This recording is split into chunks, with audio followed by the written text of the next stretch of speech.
Hello, it's November the 30th, the last day of the month. Coincidentally, it's my birthday tomorrow. I'm going to be talking today about the solar eclipse in Sagittarius, which is taking place on December 4th. Now, before I get into it, I'd like to express the fact that although I've been studying astrology for, I don't know, 5 years now, and in some respects, I'm confident about my ability to delineate astrological charts and whatnot. I still have very much the spirit of the beginner. I do not, and I want to be like basically transparent about like how confident or not confident I am about what it is I am saying. I don't, that I've, when it comes to doing an interpretation of something like a solar eclipse like this, it's like, to be completely honest, I, I did I already did the lunar eclipse that we just had in Taurus, um, which has some pretty strong indications going on because not only was this a lunar eclipse, but you also had Mars opposing Uranus at the same time, making this Mars Saturn Uranus T square that was pretty dramatic. And then after that, we saw, at least here in BC, we had all these big floods and stuff like that. And when you have Taurus and Earth, Earth sign having to do with the physical world, the physical environment, and Uranus and Mars and these. It was a pretty easy one to be like that's some dramatic Taurus lunar eclipse energy getting hit off by I could make that at a mundane level. You could see the problems there in that eclipse. And there's also some other things that happened. I guess it wasn't actually on the eclipse, but it was like the new moon preceding it. There's like the Travis Scott Astroworld thing. But this is old news. I already did videos on that.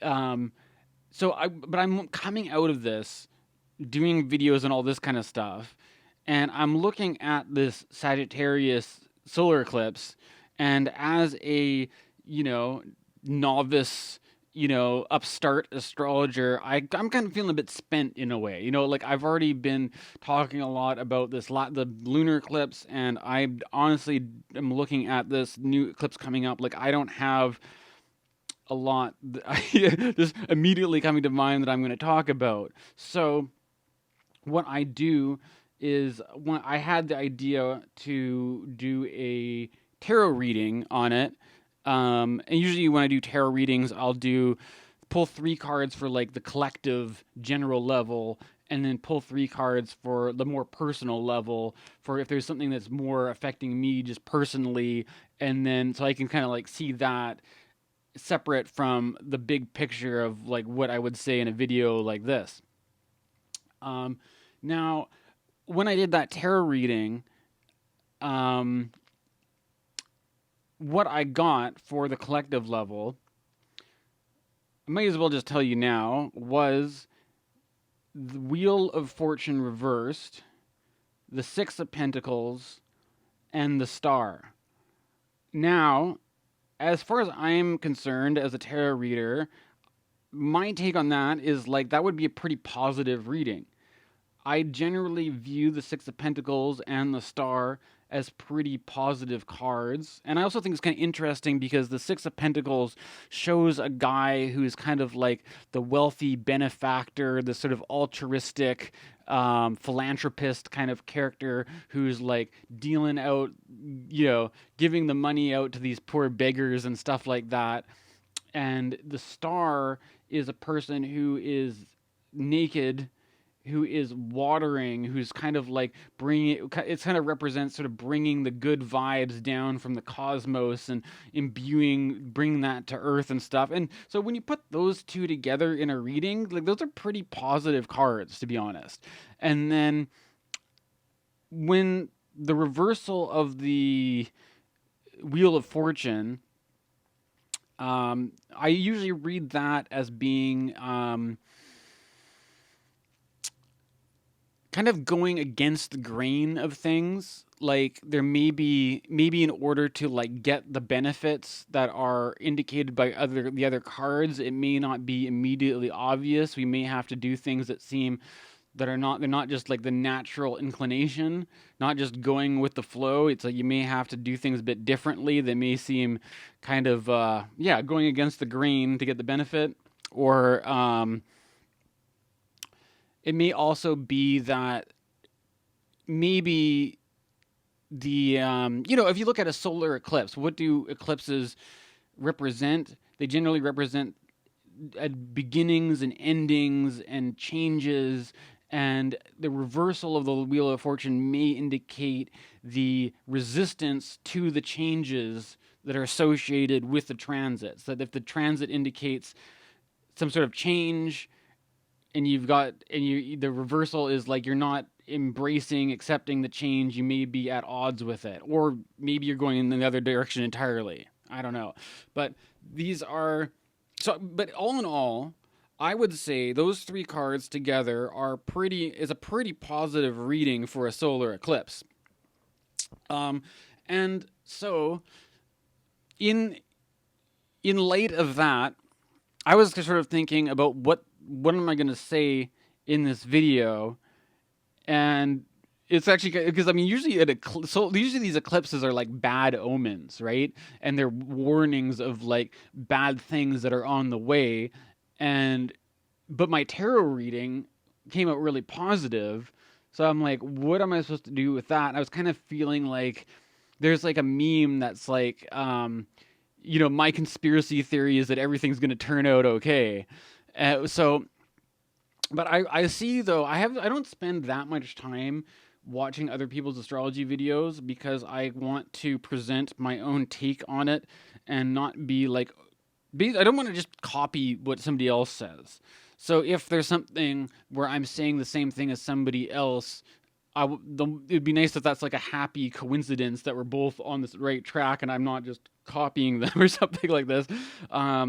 But like I did see that my friend Lori did a couple videos where one of them where Lori was talking about the solar eclipse being in the proximity of the fixed star Antares, and saying it was sort of like the beating the war drums, like there's going to be, because Antares is kind of like this, it was one of the royal fixed stars, and you've got the opposition between Antares and Aldebaran on the other side, and there's sort of like this sort of militant conflict kind of thing. Now the thing is, I've got my sun conjunct Antares, the heart of the Scorpion. So if we were doing a Vedic or whatever sidereal chart, I would have my sun right. I'd be a super Scorpio with my sun in the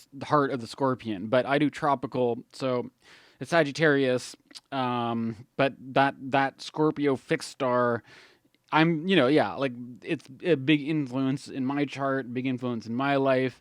But maybe I'm got a slightly skewed perspective as somebody with my sun perfectly conjuncted at the same degree that when I see like a solar eclipse happening 3 degrees away from it, I'm kind of like, it's like it's not really that, I mean, 3-degree orb for a fixed star. I don't know. Like that's personally, I mean, this is just kind of like, I don't know, this might be splitting hairs with technicalities, but that's one reason why I wasn't quite like feeling as on board with the whole like the battle cry of fixed star Antares 3 degrees away.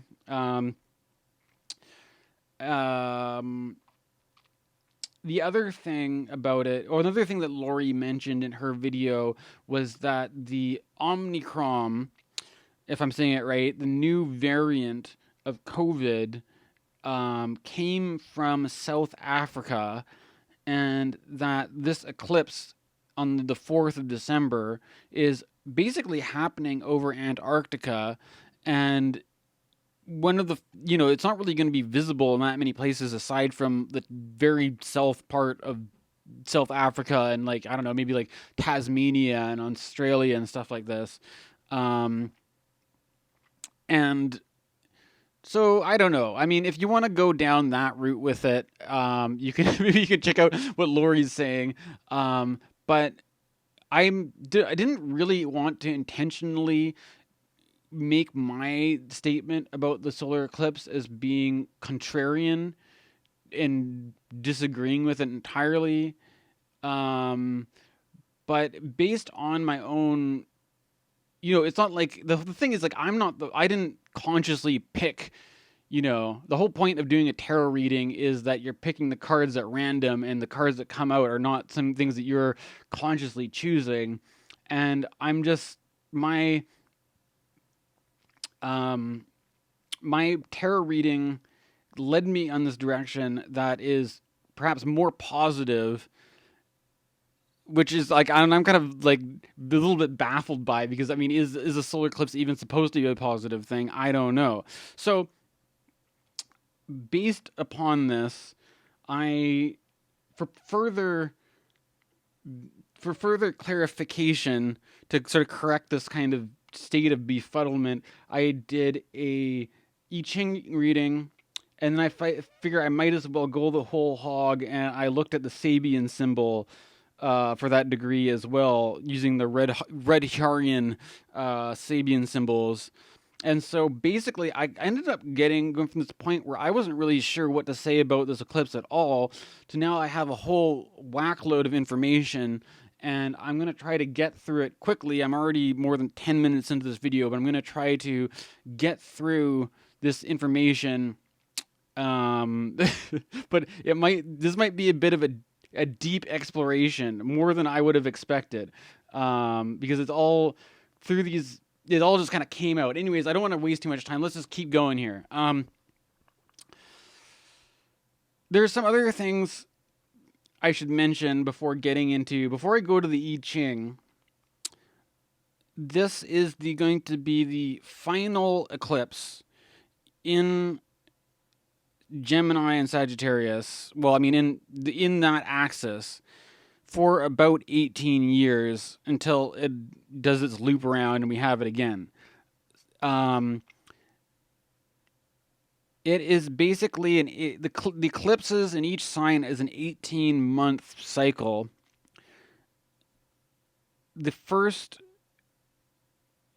So what we're basically looking at is a kind of a bookend situation. We're at like the bookends between the ending of the Gemini Sag stuff and the beginning of the Taurus Scorpio stuff.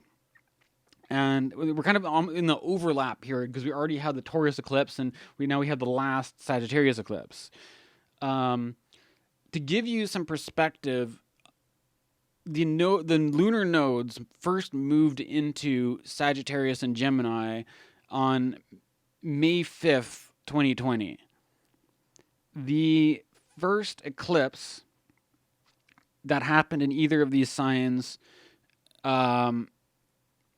happened on the 29th degree of Gemini, solar eclipse, on June 19th, 2020. So basically, if you look at the whole topic of COVID and stuff like that, COVID in my area really got going in around the middle of March 2020. So March, April, May, it's only a couple months after COVID really got going. So in some way, I do think that these eclipses have some correspondence to the coronavirus lockdown restriction situation and all that. However, I wouldn't, as an astrologer, chalk it up entirely to the nodes being a certain sign or certain eclipses in a certain sign, because around that time we also had Saturn move into Aquarius, And then, you know, previous to that, maybe around the time when they had the lockdowns in Wuhan or they had the first diagnoses, they had the Saturn-Pluto conjunction in Capricorn, and you had the big Capricorn lineup. So there's a lot of astrological influences that go into the whole situation of the lockdown. So I would disagree with making the astrology of the coronavirus all about nodes and eclipses and stuff like that. It's just one factor in the bigger picture. But it does, that said, it does tie him up pretty well with the whole lockdown situation, um, especially when you think about the eclipses representing beginnings and endings, and that particular chapter. You know, if we go even further back, the previous eclipse was on basically Christmas time, December 25th, 2019 was the last eclipse in Capricorn. So you had these like Capricorn eclipses around Christmas time. That's while it's called COVID-19 because it was 2019 that they actually identified the virus. So that the very beginning of it, kind of, the end of that Capricorn eclipse phase kind of also is like the beginning of COVID coming up. And then once you start getting the first Gemini eclipse, then you really get it happening, right? Okay. Now I made a video a while back about when I think it was the last time we had eclipses. I made a video, and I remember going on about this in my video about this idea of how Sagittarius can represent this idea of like the capital T truth, whereas Gemini represents the more of a pluralism, multiple truths, multiple stories, and stuff like that. So that I think that's something that also maybe something to think about going along with what's been going on over the course of this time. The whole problem about people having conflicting stories, different stories about what's going on, different narratives, and that. But I'm not, I mean, I spent a whole video kind of rambling about that last eclipse, so I'm not going to get too far into that right now.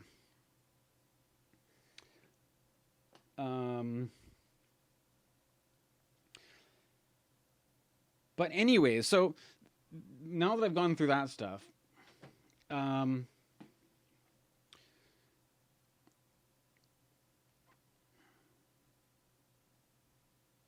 maybe I'll just take a little break here before getting into my next segment. Okay, so this morning I did an I Ching reading because, to be honest, I was not very sure about what to say for this solar eclipse in Sagittarius. But my tarot reading had led me to have the impression that there's something positive to come out of all this. Now, it's kind of funny though, because in some way we just had this lunar eclipse in Taurus, which was conjunct fixed star Algol by 1 degree, particularly gnarly part of the zodiac to have a lunar eclipse. And I would say that you can see, as an astrologer, I'm looking at that, and I know that that's a difficult part of the zodiac, and eclipses themselves are not usually good news.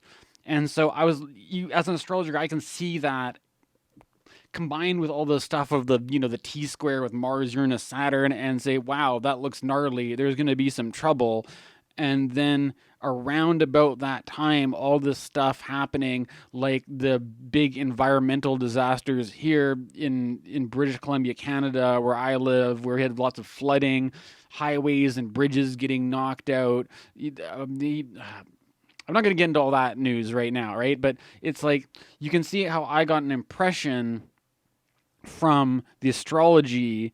And as far as I'm concerned, I think that the impression served to be correct, that the actual way it played out was appropriately gnarly, given the impression I got from the astrology.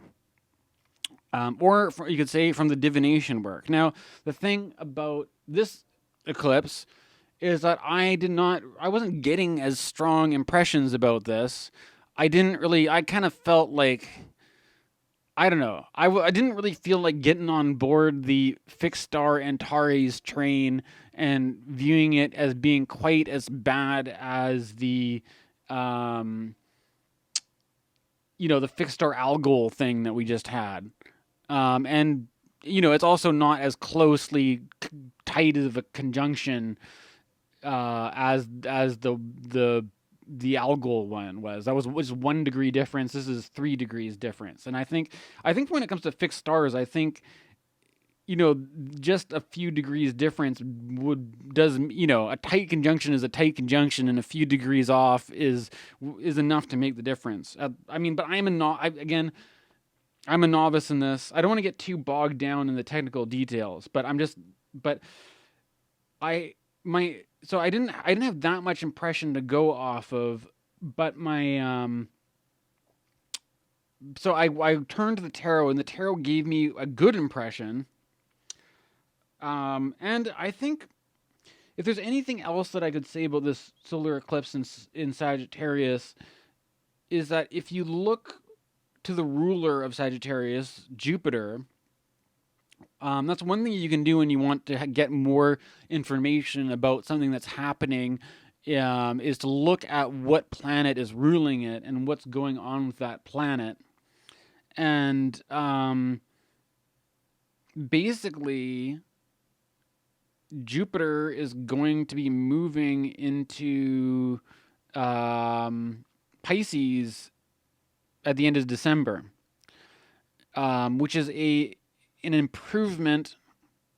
There is going to be you have to go through this square with Mars and stuff like that. So it's not without its challenges, but a square between, I think, Mars and Jupiter is going to be a bit easier than a square between Mars and Saturn, I would say. I mean, and then getting eventually, once, Jupiter basically at this point is moving direct.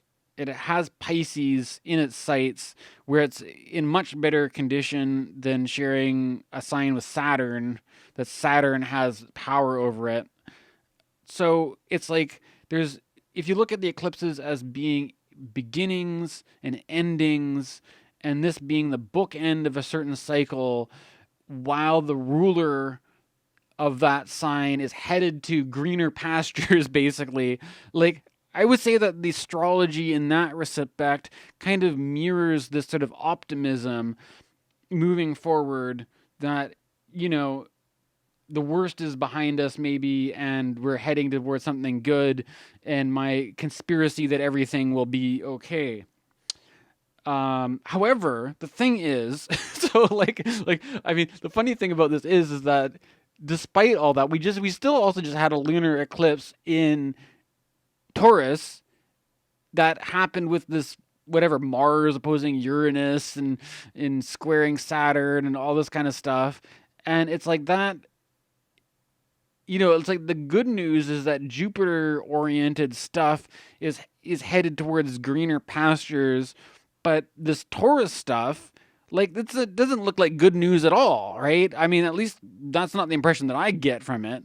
So it's like we're moving into a new eclipse cycle in the signs of Scorpio and Taurus. And, the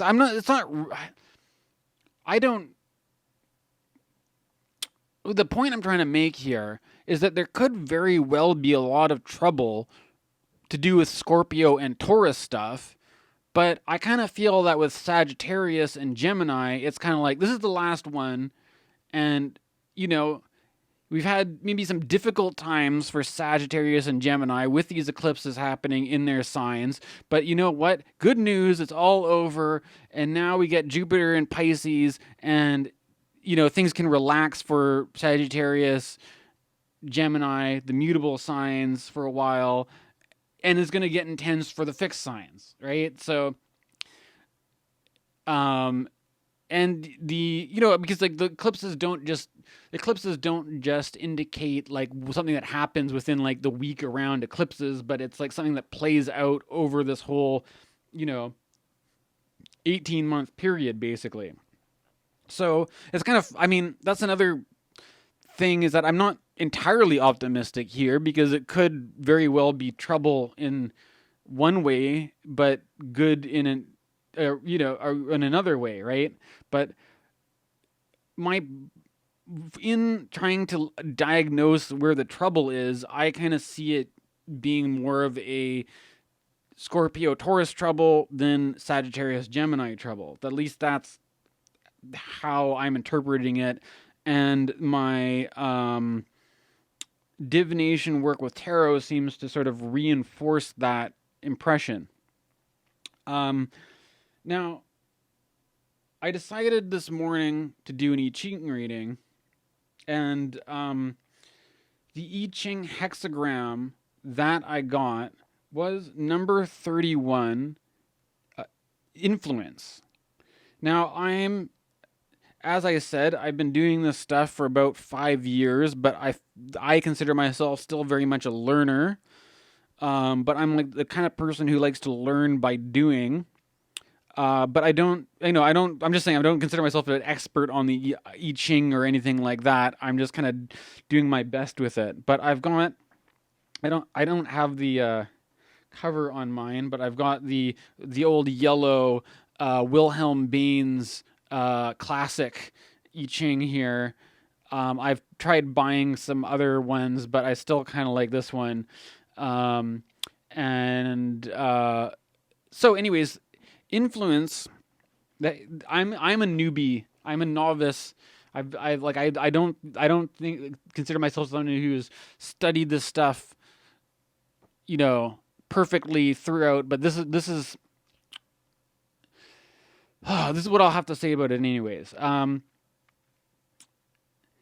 I think the whole concept of influence should be something that we are all very familiar with, especially for anybody who is on the internet, because if you just go on, you've got advertisements trying to influence you, you've got news and opinion pieces trying to influence you, you have people going on rants trying to influence you, you've got Twitter trying to influence you, everyone's trying to tell you what to think, what to do, it's like there's, if anything, I feel like these days more than ever, we know what it's like to be the target of these sort of like competing influences, right?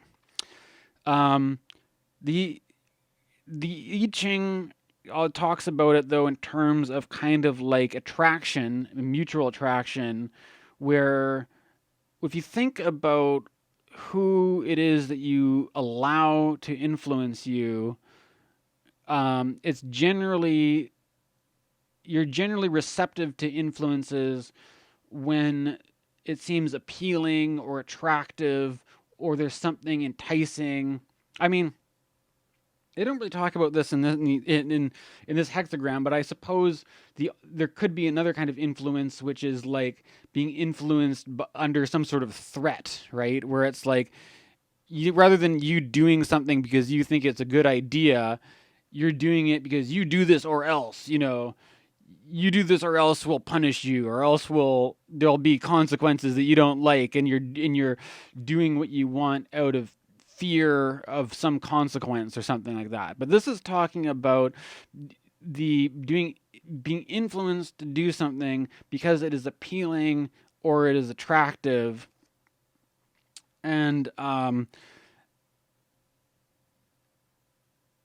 it also kind of talks about this idea about how we may try to influence people that we are attracted to.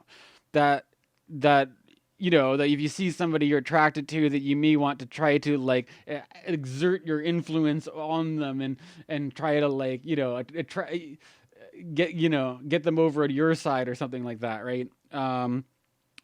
And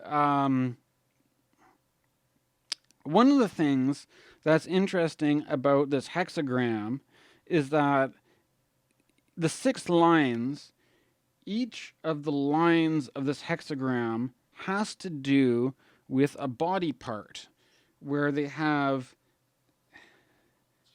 at the very first one has to do with the toes, the feet, and then the second has to do with the calves of the legs, the third has to do with the thighs, and so on. And then the other one at the end, they have the neck and the jaws and the cheeks and stuff. So it's kind of interesting because the hexagram itself gives a kind of illustration of the human body, and it actually kind of works pretty well since we're doing astrology. I mean, we only have 6 lines here, but it's convenient that one of the lines is specifically has to do with the thighs, because that's what Sagittarius rules.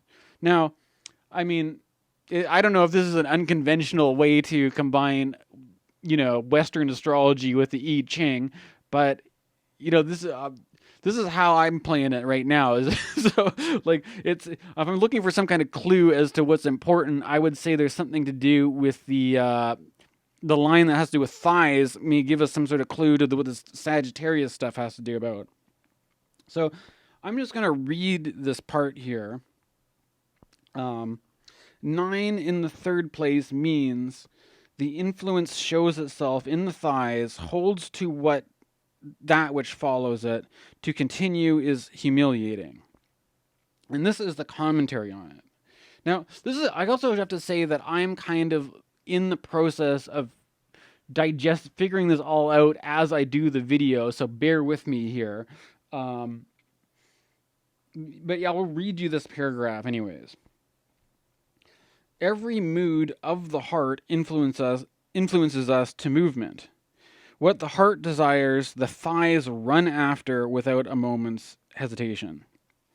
They hold to the heart, which they follow. In the life of man, however, acting on the spur of every caprice is wrong, and if continued, leads to humiliation. 3 considerations suggest themselves here. First, a man should not run precipitately after all the persons whom he would like to influence, but must be able to hold back under certain circumstances. As little should he yield immediately to every whim of those whose service he stands. As little should he yield immediately to every whim of those whose service he stands. So this is, okay, I'm getting a little bit confused here, but I'll just continue on. Finally, where the moods of his own heart are concerned, he should never ignore the possibility of inhibition, for this is the basis of human freedom. So, there's some big ideas there, and I'm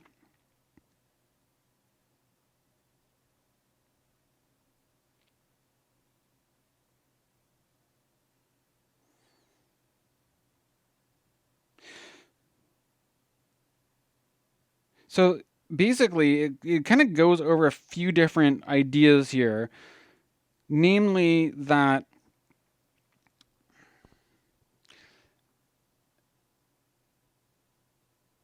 in the wider context of this I Ching hexagram, they talk about how in order for others to be receptive to you, you need to be receptive to them as well. It's kind of a mutual, it kind of goes both ways.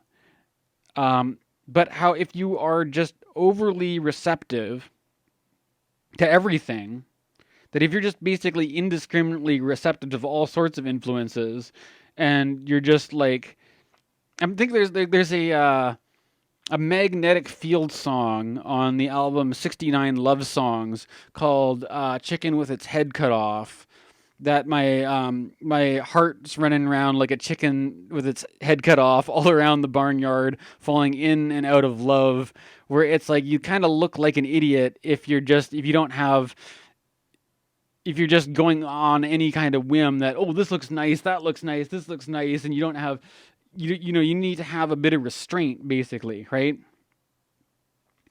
But so that I understand. As little should he yield immediately to every whim of those whose service he stands. So when you're yielding to the whim of those in service, I mean, this has to do with the kind of hierarchical thing of power and position. Like, if you're yielding to somebody else's whim, then it's not your idea of what you want, but you're listening to your higher up, your commander or whatever, you know, give the order. And whether you think you should do it this way or that way, you know, you're following the chain of command, right? You know, so you can put your own, you're not, you know, you see where you fall in the pecking order, and you put your own ideas of what you should do or shouldn't do aside, and you follow what the order coming down from the superior. That's at least, this is me trying to understand the way they language it out here, but that's how I understand it. Finally, where moods of his own heart are concerned, he should never ignore the possibility of inhibition, for this is the basis of human freedom.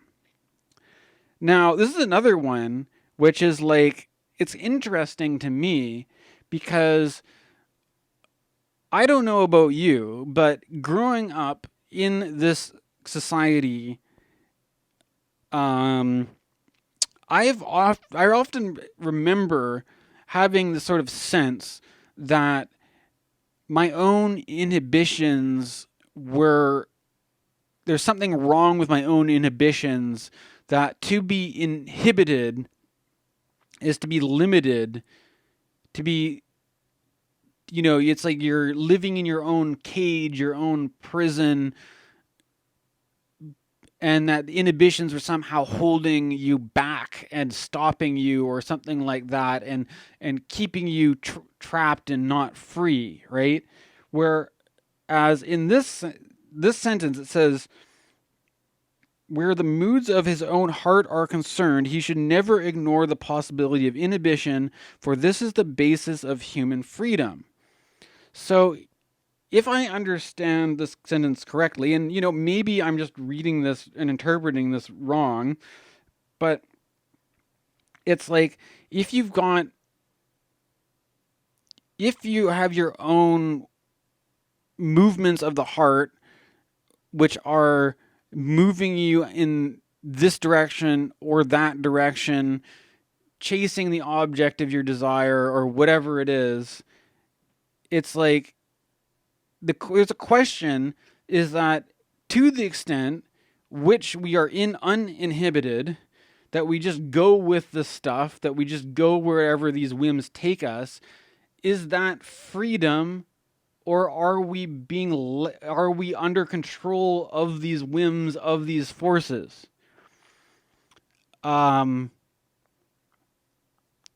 when they say this is the basis of human freedom, that perhaps the basis of human freedom is the ability to take a step back rather than being driven on some kind of impulse to act in a certain way or behave a certain way or do a certain thing, that we can recognize that impulse is there, but we have the ability to choose to do otherwise. We have the ability to choose a different course of action, even if it seems to be contrary to what the whim, what the impulse is leading us. Because in the ability to have the choice to choose one action over the other, then we actually have some freedom. Then we actually have an option. We can do this or we can do that, or maybe there's even more options, right? But we start to have the ability to make a choice appear, and in the ability to make a choice, we have freedom. But if we are just bound to, if you're uninhibited, if we just follow through with the impulse without thinking about it, without making the choice, then we don't have that choice. So, but which is kind of, I mean, this is kind of funny because I'm looking back at myself when I was younger, thinking that to be free meant to be uninhibited. To be free meant to get rid of all these things which would have made me stop and think about what I was doing. And that was like the enemy, and that had to be destroyed. So in order I could just express myself more freely, not be encumbered by these things which were holding me back, which made me stop and think about it and think about what it would be that my course of action was. That somehow I thought that was the problem, when really that's where my freedom was, in my ability to do that. I mean, if I'm interpreting this right.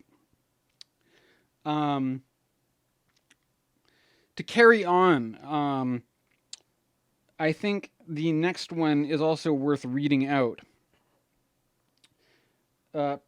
Perseverance brings good fortune. Remorse disappears.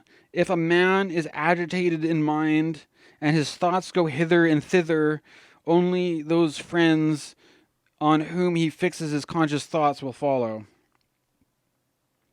Here, the place of the heart is reached.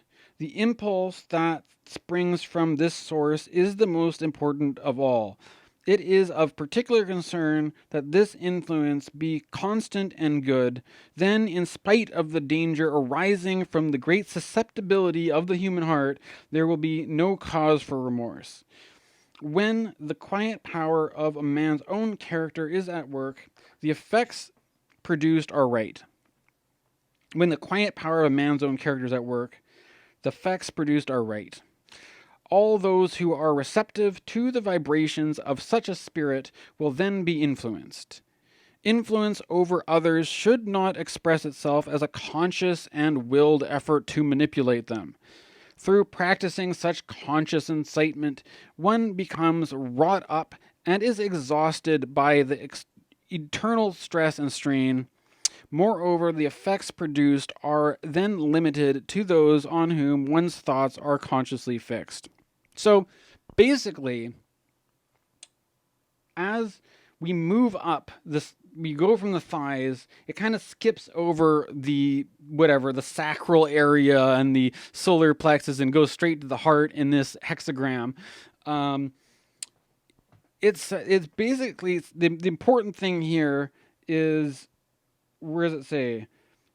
It is of particular concern that this influence be constant and good. The influence of the heart. This is the classic idea that it's to follow your heart, to be pure of heart, it's almost like a cliche that, in some sort of Disney movie thing or something like that. But that's really what it's saying, is that if you're pure in your heart's intention, then without even necessarily trying to influence people, if you're coming from the heart, then people will pick up on that vibration and will be attracted to you or be influenced by the vibration you're putting out, because it's coming from that pure place of a pure intention.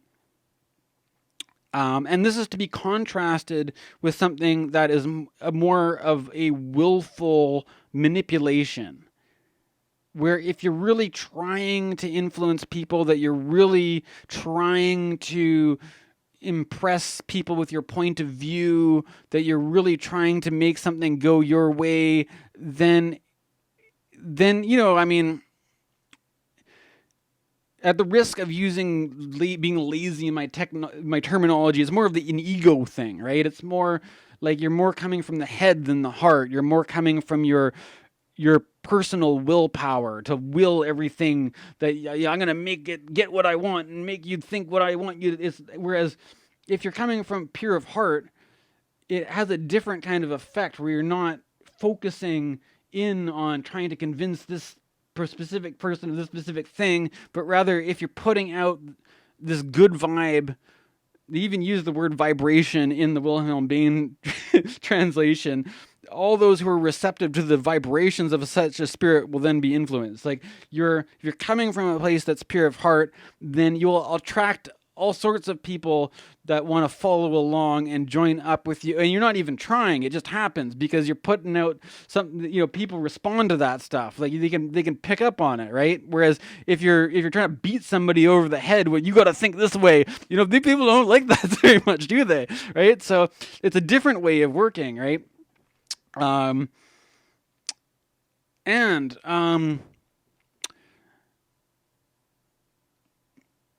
So I don't know. What do you make of all this?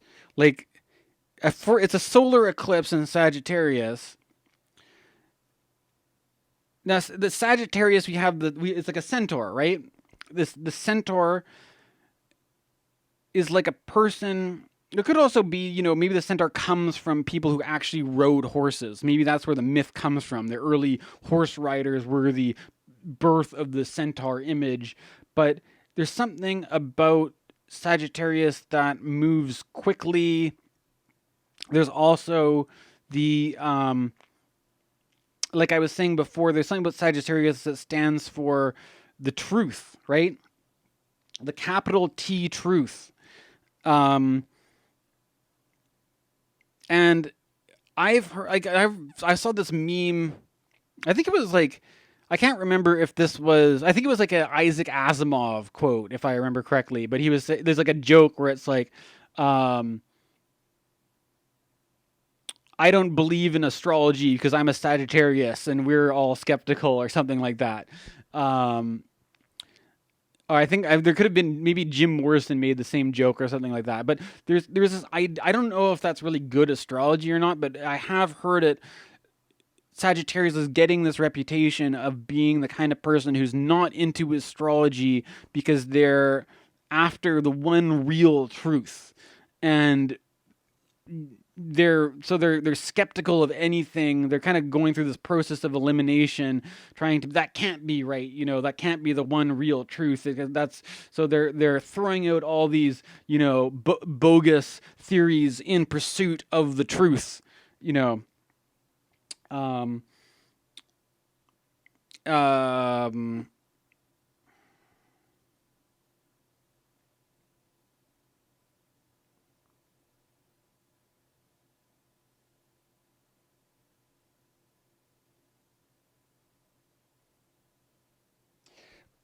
and I mean, so when you combine this with this whole thing about influence, I mean, I think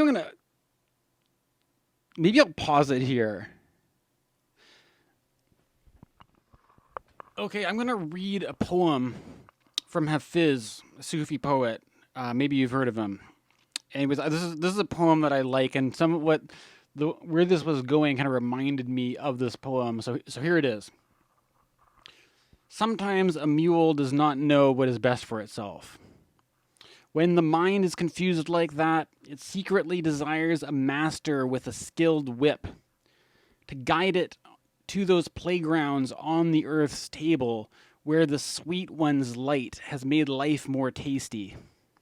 Hafiz always carries such a whip, but I rarely need to use it. I prefer just turning myself into the prettiest mule in town and making my tail sing, knowing your heart will then follow. So, it's basically a poem about the old idea that you attract more bees with honey than vinegar. And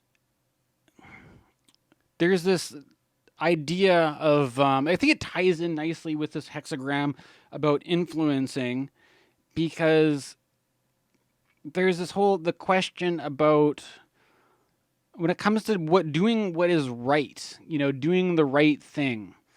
And like I was thinking about this before I made my I'm kind of looking at my notes here because I'm remembering back to the notes that I made, that like this, it's kind of like a cliche. This is the easy one to go for, but like little kids there's a sort of cliche about like little kids not liking vegetables, right? Where it's always like pulling teeth to try to get the kid to eat their broccoli or their, I don't know, cabbage or whatever, carrots or whatever else you're feeding them, that they want to go straight to like some sort of candy or dessert or something like that, or the cookies and stuff like that. Now, what I mean, maybe in some circumstances that may not be the case. Maybe if you're maybe the parents these days are raising their kids better by feeding them healthy, nutritious foods and not exposing the kids to so much junk food.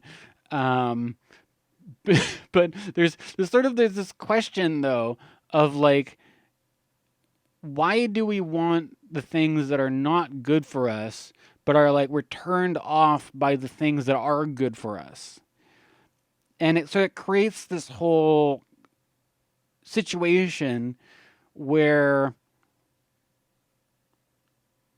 like, have you noticed that there seems to be this correlation in our society where we see pleasure as being a kind of a bad thing?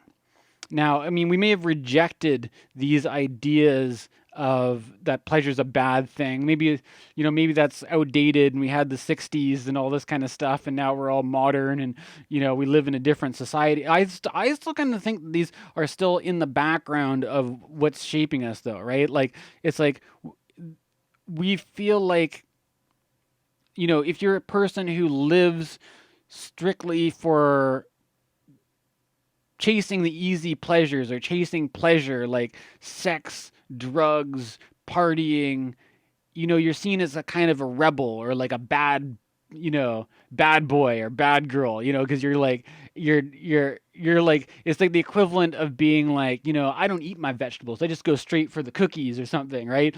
And then the it's sort of seen as doing what is good for you. It's seen as not being, for one thing, it's seen as not being very pleasurable, right?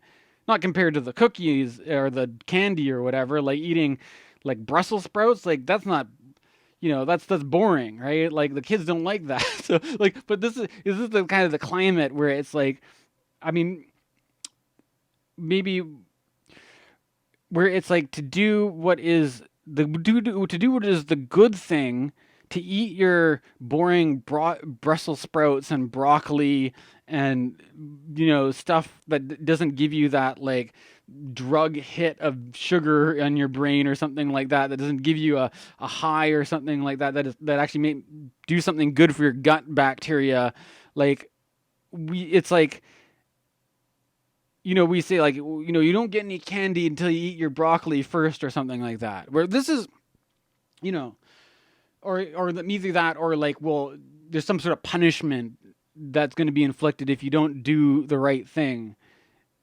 With this is like, we go back to this Hafiz poem here. He's saying like, he carries the whip, but he rarely needs to use it because he prefers to turn himself into the prettiest mule in town. So instead of having to whip the mule is going to be attracted to what is good and see that what is good is actually good and want to do it by his own volition, right?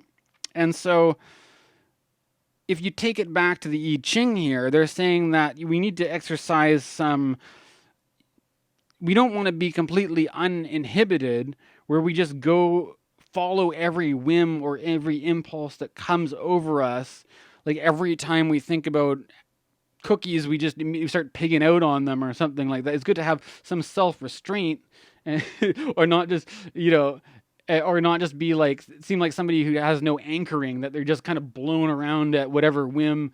They don't have any firm basis of what they want or what they don't want or what's right or not right. They just kind of go whatever, and they're really flaky or something, right? Like you want to have some sort of anchoring, and so that that if you're going to be only moving towards the right thing, not just whatever, right? And be able, and that the right thing, the good news is the right thing is going to be in alignment. If you're pure of heart and following what your pure heart's intention is, then then you're going for the good stuff, right?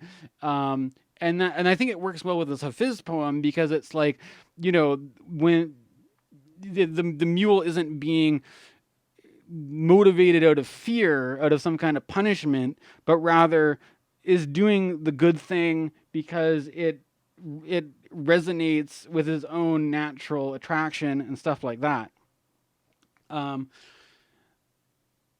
And I mean, I don't know, like this is kind of an abstract idea. And how does this all fit in with the what's going on in the world right now? Well, I mean, I think to some extent, I don't know. Like, I mean, when it comes to politics, right? I generally don't try. I often say that I don't try to like argue with people who have deeply entrenched into different political opinions, because unless they seem at least receptive enough that they'd listen to what I have to say and then take that into consideration and maybe change their point of view. Because if they're that stubborn about it, like if they're just going to be a stick in the mud and not change their point of view, then what's the point in having the exchange, right? Like, and then otherwise, if you're not talking to people who have different points of view, and you're just talking to people who agree with you, you're preaching to the choir, basically. There's nothing ventured, nothing gained. There's nothing on the table. You're like, oh, like the most you'll get is like somebody who agrees with you continues to agree with you, and then even if you say something stupid, they'll probably just like over, there's no risk in just agreeing with people who already agree with you. But if you're having an exchange across the lines of people who actually have different points of view, there needs to be some receptivity there. You need to be open to being influenced by the other party, or else nothing's going to budge at all. And so, and I think this hexagram talks about it, that you have to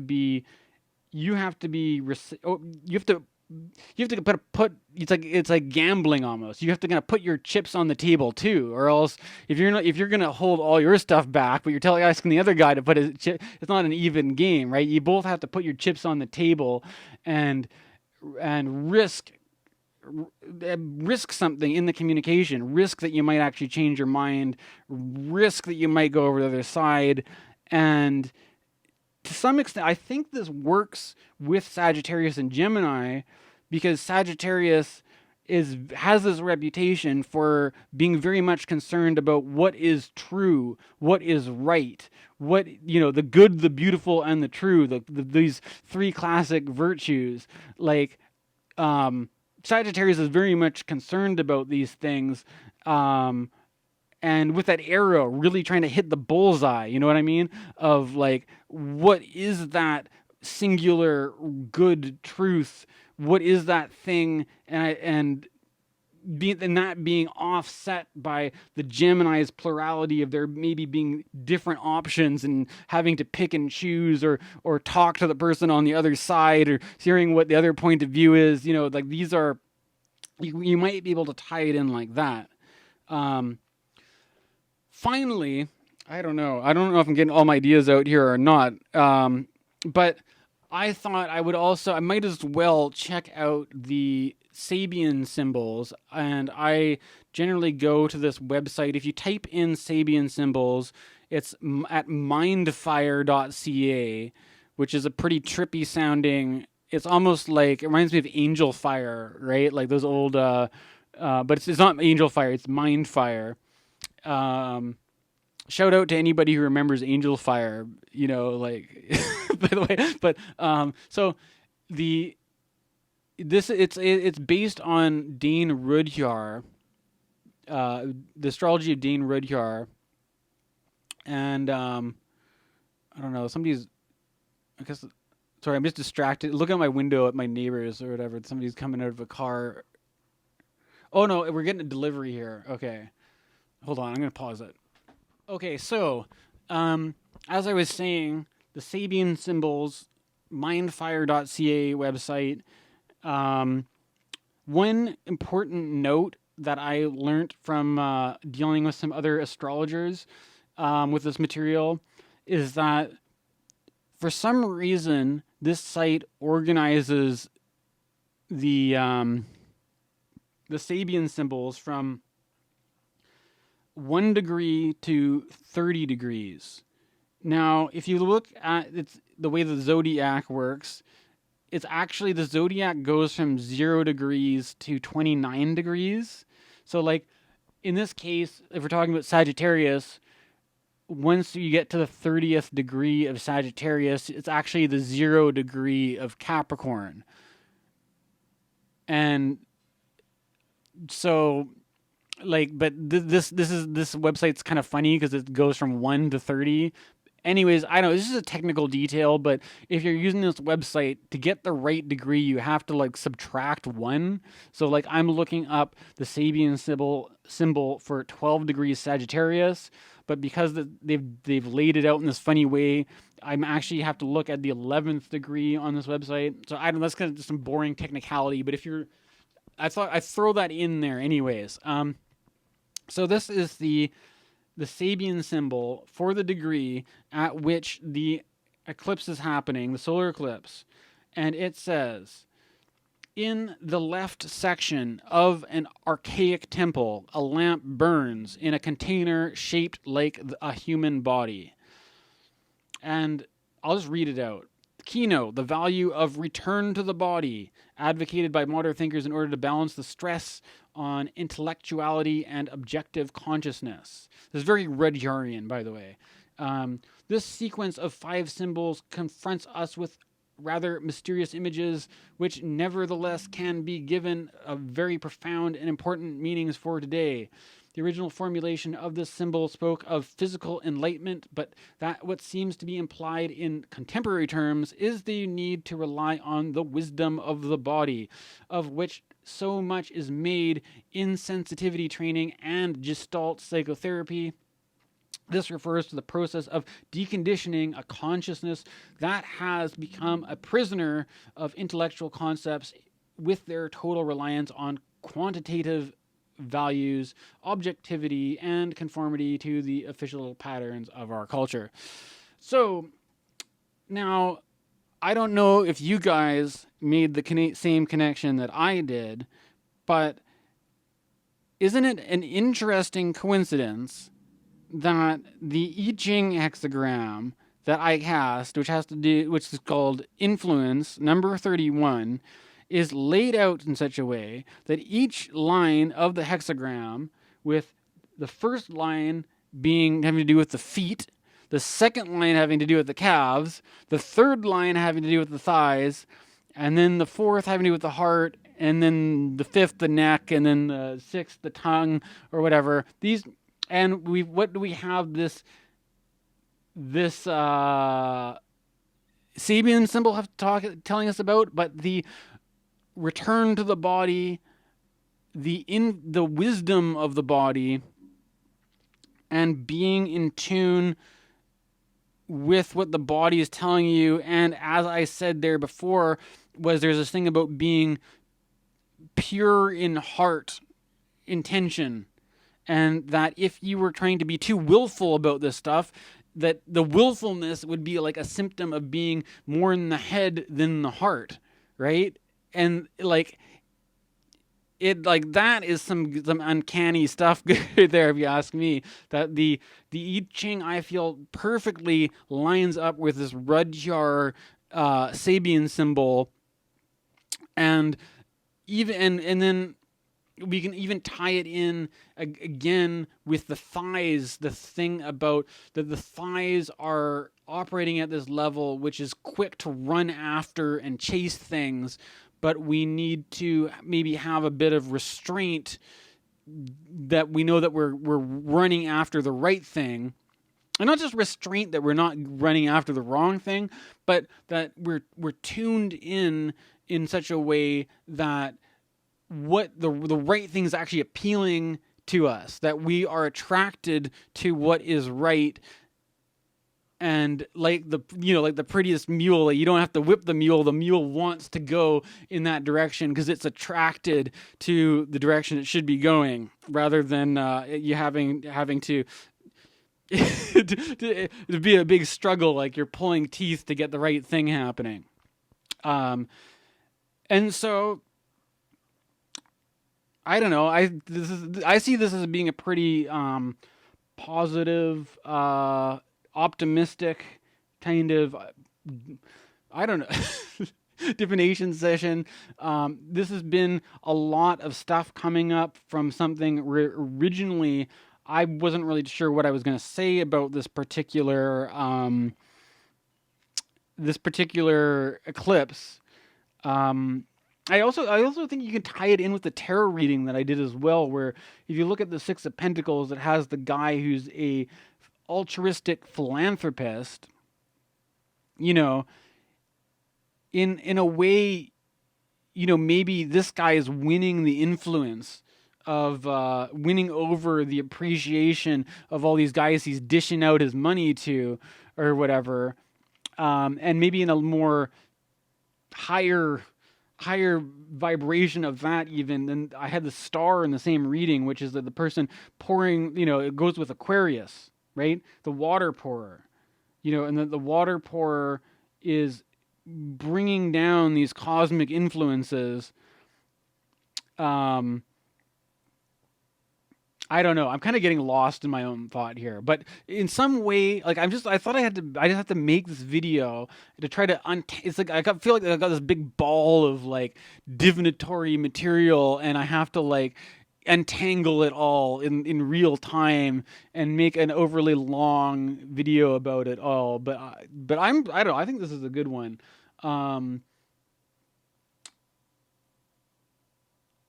I don't know. I'm just gonna pause for a second and think if I have to, if there's anything else to add on to this.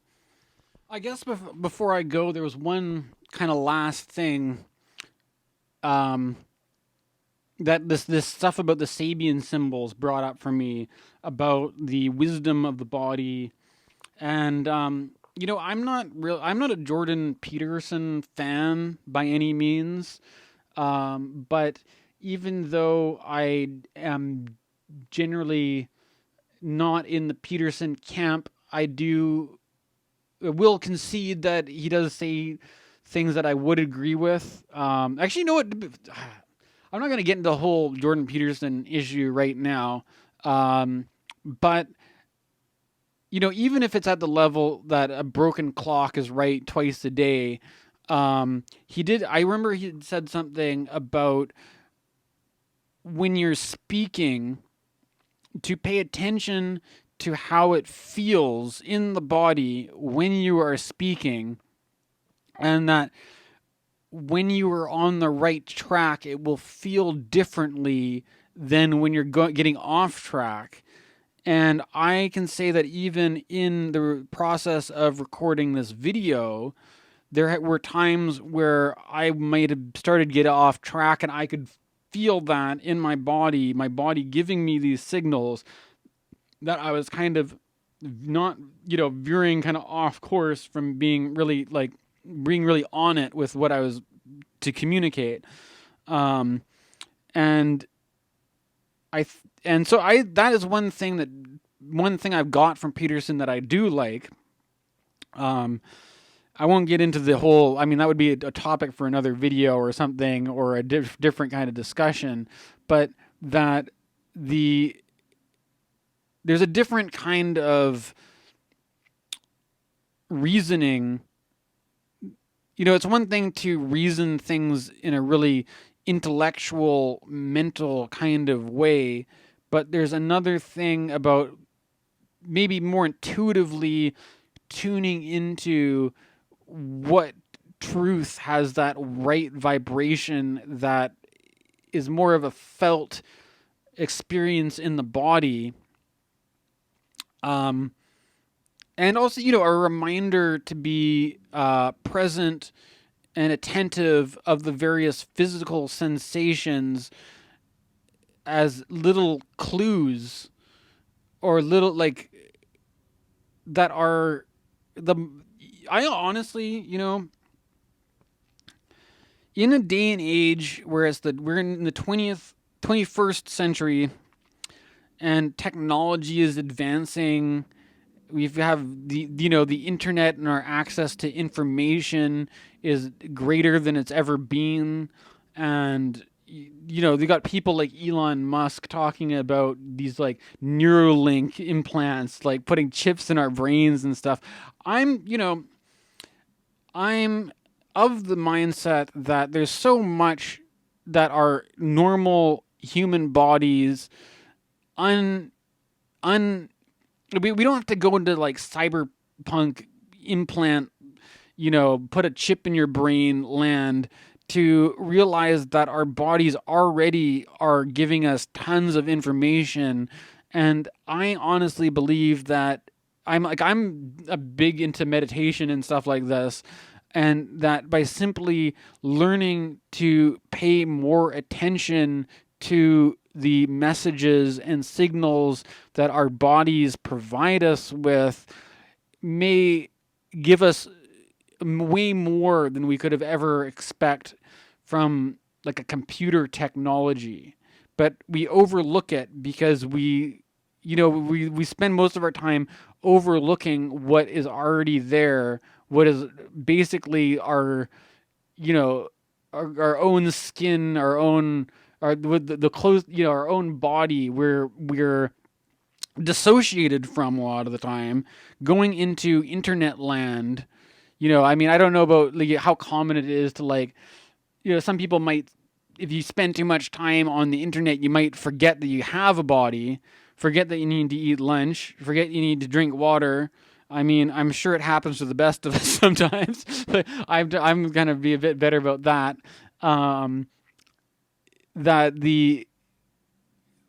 there's tuning into that body level, which is less about trying to.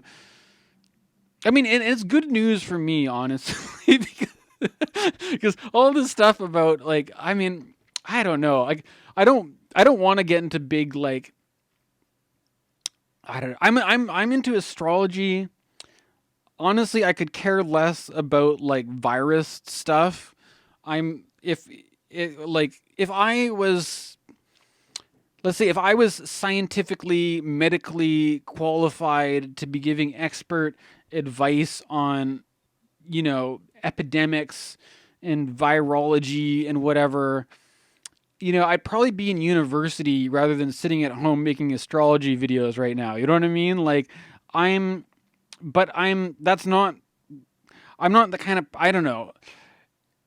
I'm not the kind of person who would go down that road, or at least not now. I'm the kind of person who reads books about funny woo-woo stuff like astrology, that and basically, to listening more at an intuitive level to these messages that are communicated at a physical level, in return to the body, rather than like getting overly heady or something like that. I don't know. It sounds good to me, right?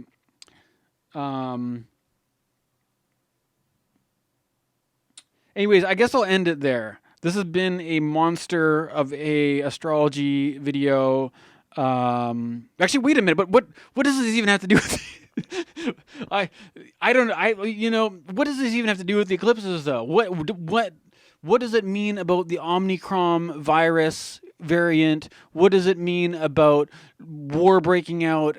I don't know, but there is with this whole message, there seems to be something about listening to the body and about the way we influence each other, the way our opinions are different. We take different sides, and what kind of vibrations we're putting out, and is that really in tune with the heart, or are we coming from a different kind of place? I don't know. That's what's come up for me through all of this. That's what I have to present you. Make of it what you will. This is my eclipse video. Thank you for tuning in.